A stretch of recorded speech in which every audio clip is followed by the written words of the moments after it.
বাংলা আত্মীয়জনের মধ্যে কিশোরগঞ্জে ছিলাম, আমি একা কিশোরগঞ্জ গ্রামে, আর সবাই ছিল সিলেটের।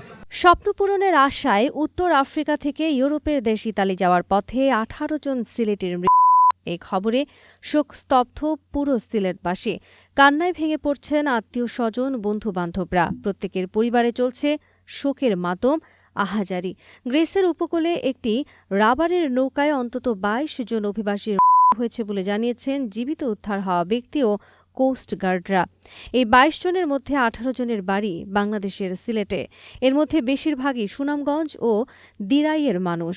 27 মার্চ শুক্রবার গ্রিসের কোস্ট গার্ড জানিয়েছে, ইউরোপীয় ইউনিয়নের সীমান্ত ও উপকূলীয় রক্ষা বাহিনী ফ্রন্টেক্সের একটি জাহাজ গ্রিসের বৃহত্তম ও ভূমধ্যসাগরের পঞ্চম বৃহত্তম দ্বীপ ক্রিটের কাছ থেকে 26 জনকে উদ্ধার করে, যাদের মধ্যে একজন নারী ও এক শিশু রয়েছে।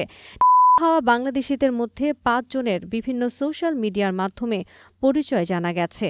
তারা হলেন সুনামগঞ্জ জেলার দিরাইর উপজেলার রনার চরের ৪৫ বছর বয়সী মুজিবুর রহমান, একই উপজেলার তারাপাশা এলাকার ৩০ বছর বয়সী মোহাম্মদ নুরুজ্জামান সর্দার ময়না এবং ২৫ বছর বয়সী মোহাম্মদ শাহান।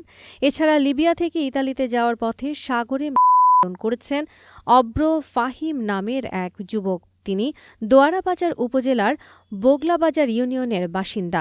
এছাড়া সৈয়দপুর মাদ্রাসার সাজিদ নামের এক সাবেক ছাত্রের হয়। বার্তা সংস্থা এএফপি জানিয়েছে, জীবিতদের মধ্যে 21 জন বাংলাদেশি, 4 জন দক্ষিণ সুদানের নাগরিক এবং 1 জন চাঁদের নাগরিক।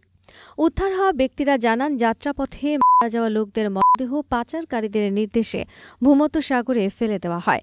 কোস্ট গার্ডের ভাষ্য অনুযায়ী নৌকাটি 21 মার্চ পূর্ব লিবিয়ার তোব্রুক বন্দর থেকে যাত্রা শুরু করেছিল এবং গ্রিসের উদ্দেশ্যে রওনা দেয়। 6 দিন ধরে খাবার ও পানীয় ছাড়াই সমুদ্রে ভাসতে থাকায় যাত্রীরা দিকভ্রান্ত হয়ে পড়েন। প্রতিকূল আবহাওয়া, খাদ্য ও পানির সংকট সব মিলিয়ে চরম ক্লান্তিতে 22 জনের মৃত্যু হয়।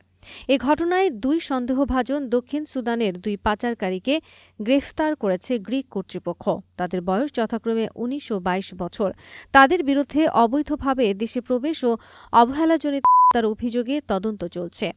জাতিসংঘ জানিয়েছে, 2026 সালে মেডিটারেনিয়ান সমুদ্র পারাপারের সময় ইতিমধ্যেই 600 এর বেশি মানুষ হারিয়েছেন।